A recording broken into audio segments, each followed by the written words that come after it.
ปស្រីទុក្ខាប្រត់ប្រាស់ពីស្នេហាស្មោះនឹងគ្នា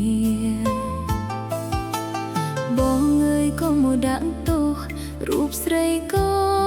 ឈឺផ្សាអូនតាមាតាការគូថ្មី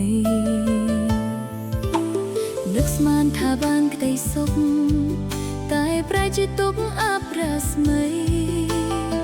ឈ្មោះជាកូនប្រសាស្រីរស់នៅគ្មានអ្នកយល់ចិត្តគ្រប់គ្នាថាស្អប់ខ្ពើមអូនមិនយល់សោះថាមកពីវ័យទឹកភ្នែករាល់យប់ថ្ងៃចិត្តកាយតែឆ្ងាយអាឡ័យតើដល់ថ្ងៃណាបងអាណិតស្រីអូនបានស្រាលអូនឈឺចាប់ណាស់ណាកលយានឈឺប្រាណចាញ់ចិនតា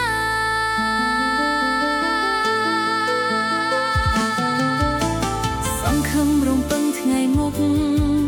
បងនឹងយល់ចិត្តអូនជាថ្មីអូនរស់រងចាំប្រថ្លៃគ្មានថ្ងៃភ្លេចប្រុសជីវ៉ាជួបយោមាបោកបផុតសល់ចិត្តស្មោះអូនទុកនឹងរៀមរាអូនខំកែងបនទេតាបនអើយបានដូចបំណងតាក្តីសង្ឃឹមដូចអូនបានបងគិតទុកដែរទេអរព្រោះមាសមេតាថ្ងៃណាទើបបងយកចិត្តអូ